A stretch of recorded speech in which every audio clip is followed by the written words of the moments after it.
વલસાડથી Silvassa civil hospital બહાર આગ લાગવાની ઘટના। પાર્કિંગમાં પડેલા વાહનોમાં આગ, એકથી વધુ વાહનોમાં આગ પ્રસરી। તો ફાયર વિભાગે આગ પર કાબુ મેળવ્યો છે। પાર્કિંગમાં પડેલા વાહનોમાં આગ લાગવાની ઘટના બની। એકથી વધુ વાહનોમાં આગ પ્રસરી। એક વાહનમાં આગ બાદ અન્ય વાહનોમાં પણ આગ લાગી ગઈ। ફાયર વિભાગે આગ પર કાબુ મેળવ્યો છે। તો વલસાડના સેલવાસ સિવિલ હોસ્પિટલની બહાર આગ લાગવાની ઘટના। જે વાહનો પાર્કિંગમાં પડ્યા હતા તે વાહનોમાં આગ લાગી। એક વાહનમાં આગ લાગી, જે બાદ અન્ય વાહનોમાં પણ આગ પ્રસરી ગઈ છે। તો ફાયર વિભાગે આગ પર હાલ કાબુ મેળવ્યો છે। આગ કઈ રીતે લાગી તે અંગે હજુ સુધી કોઈ જાણકારી પ્રાપ્ત નથી થઈ। સેલવાસ સિવિલ હોસ્પિટલની બહાર આગ લાગવાની ઘટના બની છે। જે વાહનો પાર્ક કરવામાં આવ્યા હતા ત્યાં એકથી વધુ વાહનોમાં આગ છે તે પ્રસરી ગઈ છે। ભરત જોડાયા છે વધુ માહિતી આપવા માટે। ભરત, કઈ રીતે લાગી આ આગ વાહનોમાં? બિલકુલ, રાજ્યના પડોશમાં આવેલા સંઘ પ્રદેશ દાદરાનગર હવેલીના પાટનગર સેલવાસની જાણીતી વિનોબા ભાવે સિવિલ હોસ્પિટલની બહાર જે ટુ વ્હીલરો વાહનો માટેનું પાર્કિંગ છે, અચાનક જ કોઈ કારણસર એક વાહનમાં આગ લાગી હતી અને આગે થોડી જ વારમાં મોટું સ્વરૂપ ધારણ કર્યું અને બાજુના વાહનો પણ આગની ઝપટમાં આવી ગયા હતા। આથી હોસ્પિટલ પરિસરની સાથે રોડ પર પણ દોડધામ મચી ગઈ હતી। આમ 3 થી વધારે વાહનો છે આગની ઝપટમાં આવ્યા હતા। ઘટનાની જાણ થતાં જ ફાયર બ્રિગેડની ટીમ પણ સ્થળ પર પહોંચી હતી અને આગ પર કાબુ મેળવ્યો હતો। જોકે હજુ સુધી આગ કયા કારણસર લાગી તે જાણી શકાયું નથી, પરંતુ ઇલેક્ટ્રિક કોઈ વાહન છે ત્યાં પાર્ક કરેલું હતું અને આટલી અત્યારે સેલવાસની અંદર 36 ડિગ્રીથી વધારે ગરમી છે। આથી કદાચ હોઈ શકે કે કોઈ વાહનની અંદર બેટરીમાં કે એ રીતે આગની શરૂઆત બાજુના વાહનો પણ આગની ઝપટમાં આવ્યા હતા। જી ભરત, આભાર આ સમગ્ર માહિતી બદલ। તો અન્ય સમાચાર જામનગરથી। જાહેરમાં છરી વડે હુમલો કરવામાં આવ્યો। ધ્રોલમાં જોડિયાના નાકા પાસે યુવકનો છરી મારીને હુમલો। સમગ્ર ઘટનાના સીસીટીવી ફૂટેજ પણ સામે આવ્યા છે। ઘટનાને લઈને સ્થાનિકોમાં ફફડાટ છે। હુમલો કરવાનું કારણ અકબંધ છે। તો ઘટનાને લઈને સ્થાનિકોમાં ફફડાટ। સમગ્ર ઘટના સીસીટીવીમાં કેદ થઈ છે।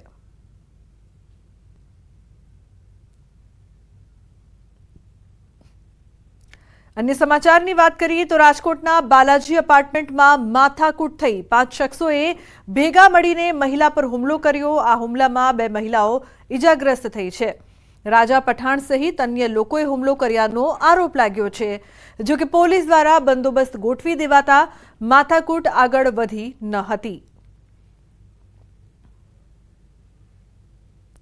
વલસાડ જિલ્લાના કપરાડા તાલુકાના અંતરિયાળ વિસ્તારમાં શેરડી ભરેલો ટેમ્પો પલટાયો। દાબખલ ગામ નજીક શેરડી ભરેલો ટેમ્પો પસાર થઈ રહ્યો હતો ત્યારે અચાનક જ આ શેરડી ભરેલો ટેમ્પો બાજુમાં ઇકો કાર પર પલટી મારી।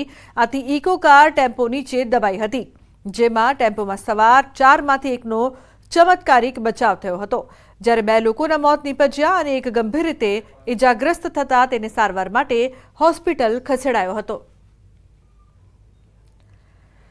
તો બનાસકાંઠામાં અકસ્માતમાં એકનું મોત નીપજ્યું છે। ડીસા કંસારી હાઈવે પર સર્જાયો હતો અકસ્માત। ટ્રક અને રિક્ષા વચ્ચે અકસ્માત સર્જાયો હતો।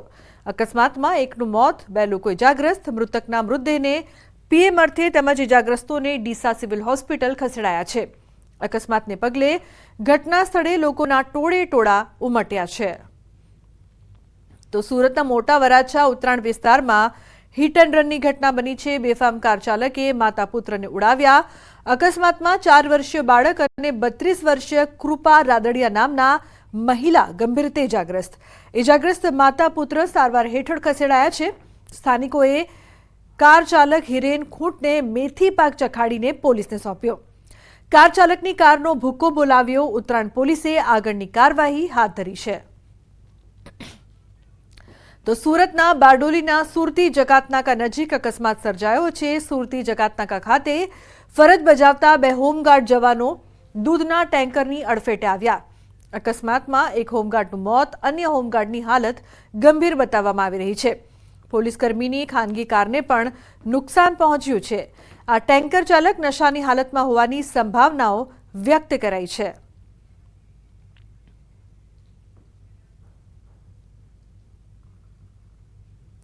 अन्य महत्वपूर्ण समाचार की बात करिए तो भावनगरना मोती तळाव विस्तारमां गटर उभरावाथी लोकोने भारे हालाकी। आ विस्तारमां पीवाना पाणीनी साथे गटर उभरावानी समस्या છેલ્લા 8 મહિનાથી છે। ઠેર ઠેર ગંદકીના કારણે રોગચાળો વકરે તેવી ભીતિ છે। સ્થાનિકોનો આક્ષેપ છે કે અનેક રજૂઆત છતાં તંત્રના આંખ આડા કાન છે। સમસ્યાનો કોઈ ઉકેલ આવ્યો નથી। આ અંગે પૂર્વ વિરોધ પક્ષના નેતા જયદીપસિંહ ગોહિલે આક્ષેપ કર્યો હતો કે નવી લાઈનો નાખવા છતાં ગટર ઉભરાઈ રહી છે। કોન્ટ્રાક્ટરની મિલીભગતના કારણે કામ સરખા થતા અને પ્રજાના પૈસાનો વેડફાટ થાય છે। તો આ અંગે મેયર ભરત બારડે જણાવ્યું કે આ વિસ્તારમાં નવી પાઇપલાઇન નાખવાની કામગીરી ચાલુ છે। જો કોઈ ભંગાણના કારણે ગટર ઉભરાતી હોય તો સંબંધિત વિભાગને જાણ કરીને યોગ્ય કામગીરી કરવામાં આવશે। લગભગ 8 મહિનાથી હેરાનગતિ છે ને માણસો કેટલાય પડે છે ગઢા બુઢા ને કોઈ ગટર વાળા આવે છે હરિયા મારે છે વ્યા જાય ને પાણી આવે નળ આવે એટલે બધું ભરાઈ જાય। મોતી તળાવ શેરી નંબર 6 આવે છે અરજી કરી છે ફરિયાદ। ભાવનગર મહાનગરપાલિકાના સત્તાધીશોની એક ખામી છે કે હમણાં જ કુંભારવાડા મોટી તળાવ વિસ્તારની અંદર ડ્રેનેજ નાખી એમ પદ અધિકારી કહી રહ્યા છે। તો તમે નવી લાઈન નાખી અપગ્રેડ કર્યું તો હાલની તારીખે અહીંયા ગટર ઉભરાય શું કામ? ખરેખર મળતિયાઓ કામ કરતા હોય છે। કદાચ કંઈક મુશ્કેલી થઈ હોય તો હું તપાસ કરાવી લઈશ અને ક્યાં કામ ચાલુ છે, ક્યાં કામ અટકાયેલું છે, ક્યાં તકલીફ પડે છે એની તપાસ કરાવી લઈશ। પણ આપણે કામ ચાલુ કરેલ છે। 1 થી 20 ખાતામાં આપણે ડ્રેનેજ લાઈન નવી નાખી રહ્યા છીએ અને લોકોની સુખાકારી માટે આપણે ચિંતા કરી રહ્યા છીએ। તો જ્યાં રોડની જરૂર નથી ત્યાં વડોદરા કોર્પોરેશન રોડ બનાવી રહ્યું છે। શહેરના કારેલીબાગ વિસ્તારની 4 જેટલી સોસાયટીના સ્થાનિકો આ રોડનો વિરોધ પણ કરી રહ્યા છે। સ્થાનિકોનું કહેવું છે કે વિકાસનો વિરોધ નથી, પણ જે વિકાસ પ્રજાના હિતમાં નથી તે શું કામનો? રોડની ઉપર રોડ બનાવે છે જેના કારણે સોસાયટી બહારનો મુખ્ય રોડ ઊંચો થઈ ગયો। હવે ચોમાસામાં વરસાદ આવે તો સોસાયટીમાં જે પાણી ભરાયા તેનો નિકાલ કેવી રીતે કરવો? જો પાલિકાના એન્જિનિયરનું કહેવું છે કે વરસાદી ગટરોનો ક્રોસિંગ આપીને રોડ બનાવ્યા છે જેના કારણે વરસાદી પાણીનો નિકાલ થઈ શકે। બસ પેલા સત્તાધીશો એસી રૂમમાં બેસી રહેવાનું, પાડી દેવાના બિલ, જાઓ તમે જઈને રોડ કરી આવો। અલા પણ ત્યાર પછી તમે વિશ્વામિત્રીને ઊંડી કરો છો, પણ તમે વડોદરાને તો તેવું જ રાખો છો। વિશ્વામિત્રીનું પાણી તો એ વહેતું પાણી છે, એ તો ગમે ત્યાં જતું રહેશે, પણ અહીંયાથી જે રસ્તાનો જે પાણી ભરાય છે એનો તો નિકાલ કરવાનો વિચાર કરો। રોડના પર રોડ બનાવે છે એટલે અમે એમને કીધું કે આના પર ના બનાવો, ખોદીને બનાવો તો સારું, પણ અમારા અંદરનો રોડ સારો છે, એને કોઈ ઉખેડવાની કઈ જરૂર નથી, ખોટો ખર્ચો કરવાની શું જરૂર છે?